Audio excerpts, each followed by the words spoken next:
Good evening. It's an honor to be here tonight. Thank you for being here and supporting this extraordinary foundation and the work it does for families across Illinois who are facing the unimaginable. My name is Andrew Harrington Gilmore. I'm the Executive Director and Deputy General Counsel of the Chicago Bulls. And while we at the Bulls are very proud of our longstanding relationship with Make-A-Wish Illinois, I'm not here tonight in that role. I'm here as a father of two children, and both of them are Make-A-Wish kids. Rewind a decade, I wouldn't in a million years have expected to be standing on this stage sharing my family's story. No one ever expects their children to get sick, and no one prepares you for what that actually means. One moment, you're living a pretty normal existence, one kid, another on the way. We were just trying to figure out which suburb to land in. The next moment, like the snap of a finger, your world stops, and you're sitting in a hospital room while doctors tell you your little girl has a life-threatening disease. Discussions immediately shift to prognosis and treatment and survivability. Everything else just drops away, and all you can think is, what? How can this possibly be real? This cannot be our world. Yet here we are. We've been living in that world for nearly 8 years. And tonight, I want to share with this community and what this organization has meant to me as a father and to our entire family. Our daughter Mara is 10 years old. She's bright. She's super social. She's been able to carry on a meaningful conversation with just about anyone so she could talk. She just really loves being around people. I like to joke that a Division I basketball scholarship may not be in the cards, but she's definitely a first-team All-American hangouter. But her childhood began in a very different place. When she was 2 years old, she was diagnosed with severe aplastic anemia, a life-threatening bone marrow failure disease. She underwent treatment for over a year, constant hospital rooms, blood transfusions, and around-the-clock home treatment. She was hooked up to an IV nearly 24 hours a day, every day, even while she slept. She called it her Tubi. For that entire year, she lived in isolation. No preschool, no play dates, no birthday parties, no vacations, just treatment. I can't adequately describe what it's like watching your child be sick. It's awful. In hospitals, you recognize other parents instantly. For me, I see it in other fathers' eyes. There's a look you share: determination, exhaustion, fear, love, hope, and this ache deep in your bones that you would do anything to trade places with your child, to take their pain away. I don't know the word for that look, but it never leaves you. When my daughter finally went into remission and her Tubi was removed, we told her she could play with other kids again. The joy on her face was indescribable.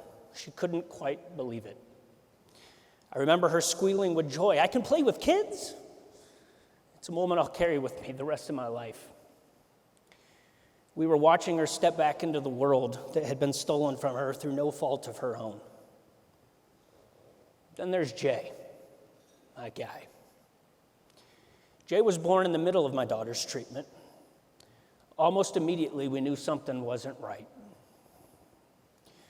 When he was 8 months old, just 2 weeks after my daughter went into remission, he was diagnosed with ATRX syndrome, a rare genetic disorder that causes severe cognitive and physical disabilities. Then when he was 3, after a series of hospitalizations, he was also diagnosed with cystic fibrosis. As far as we know, we are the only family in the world to have children affected by all 3 of these diseases. And as far as we know, they're completely unrelated. Jay's day-to-day life consists of constant therapies, treatments, medications, and doctor visits. That's been his normal since he was a baby. You never know it meeting him. He's the smiliest, happiest, most loving little guy. I just looked at his picture that you can imagine. We like to say he smiles with his eyes. Doctors told us he would likely never walk or talk, and his ability to communicate or do anything independently would be severely limited. Then one day, when he was 2, it was like he discovered he had feet, and it became his mission to use them. Before long, he was standing, then he was walking. Now he basically runs everywhere he goes. Recently, I watched him drill about 10 jumpers in a row on his little basketball hoop. Then he walked to the fridge, peeled and ate an orange by himself. Next, because my wife was out running errands, he walked over to his communication device and he typed the words, "Mom, come back." An entire sequence doctors told us would likely never happen. And he did it all with a satisfied grin like it was nothing. Jay's life hasn't been easy, not by any stretch of the imagination, but he is tougher and he is more determined than anything the world has thrown at him.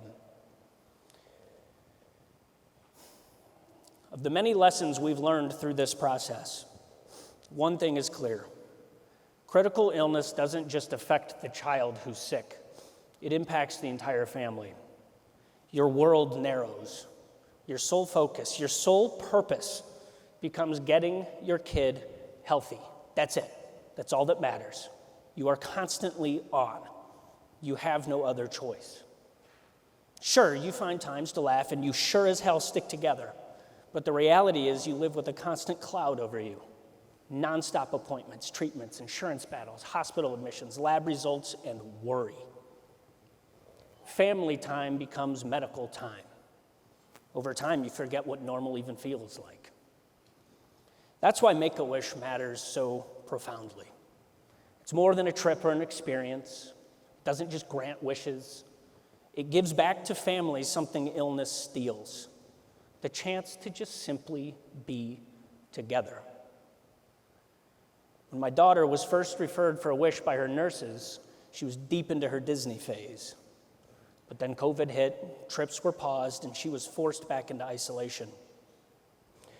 So our Make-A-Wish volunteers asked us a simple question. What does she love most? That was easy. People. After so much time in isolation, she didn't want a place to escape to. She wanted a place where people could come to her, a place to play, a place to feel normal. So Make-A-Wish built her a backyard jungle gym where she and her friends could laugh, climb, and most importantly, just be kids. It became the centerpiece of our little backyard oasis. My absolute favorite thing in the world nowadays is to just sit and listen to our kids play with their friends.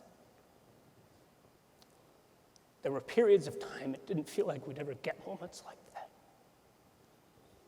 But thanks to Make-A-Wish, we do. When my son was referred for his wish through a cystic fibrosis clinic, there was no question where he wanted to go.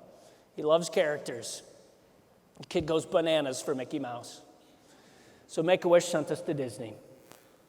What Make-A-Wish did with the trip was amazing.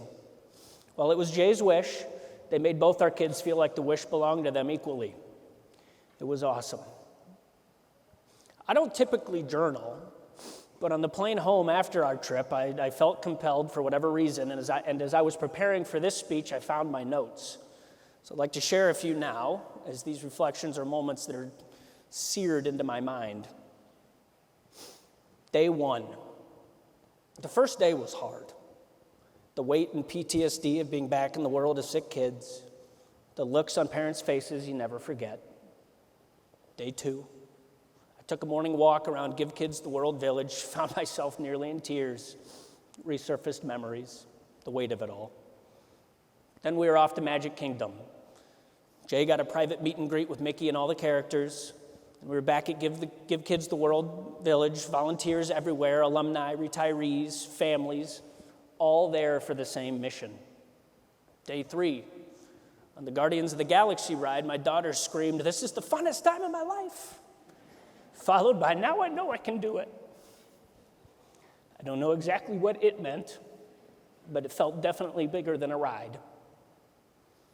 Day 4, after a day at Universal and Harry Potter World, we got a note under the door. It said, "Thanks for bringing me. I love you. Tell Jay he's the best brother." I can hear him backstage. On the rides home, Giggling, tickle games, laughter, magic. Day 5, Hollywood Studios, Toy Story, Slinky Dog, Star Wars, endless Powerade, Phantasmic in the rain, no one cared, having too much fun. Day 6, last day, spent at Give Kids the World Village. Lights everywhere, train rides, ice cream, carousels, kids running free, all smiles. For that week, we weren't the sick family. We weren't a medical family. We were just a family enjoying time together after so much of that had been stolen. The trip didn't cure our children. No wish does. And our life is still hard. But it was a powerful reminder that a hard life doesn't mean it can't also be a good and happy one. Make-A-Wish, you gave us that, and we are forever grateful. Before I close tonight, I'd like to show you what a wish can become. You've heard about my daughter, her resilience, her strength, her love of people. You've heard about the hospital rooms, the isolation, the years she fought to rejoin the world. What I haven't told you is that you've already met her. The little girl in the story has been on this stage the entire evening.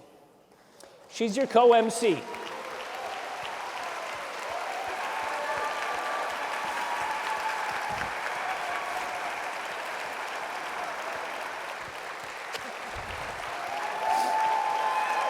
Come here, kid.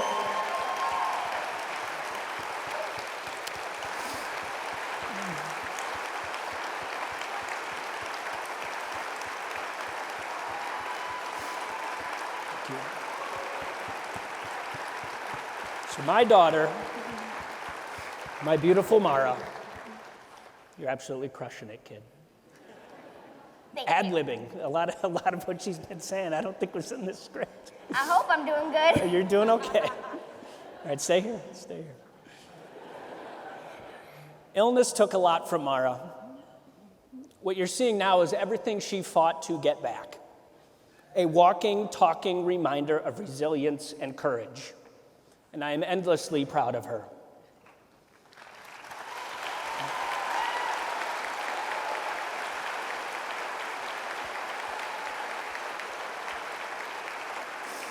But Make-A-Wish didn't just change her life. It changed my son Jay's life too. Jay, man, come on out here, dude.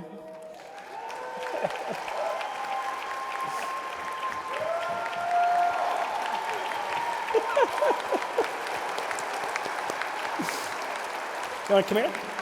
Keep the shoe on. I got it. You say hi. Good job. Do not take the shoe off. Keep that on. As a father, my job is simple. I want my kids to be kids without carrying the weight of what they've been through. I need them to know every single day, no matter what, that Dad has their back, that they're safe.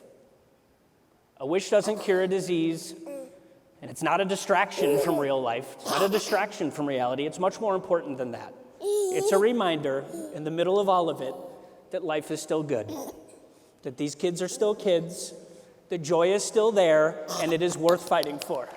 That's right. Good job, buddy. You look like your dad. A wish is more like oxygen or fuel. It's what keeps you going when things are hard. And they are hard.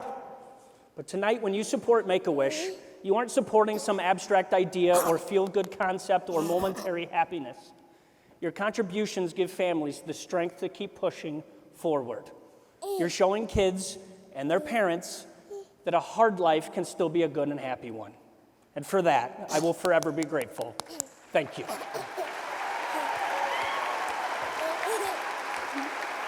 Buddy?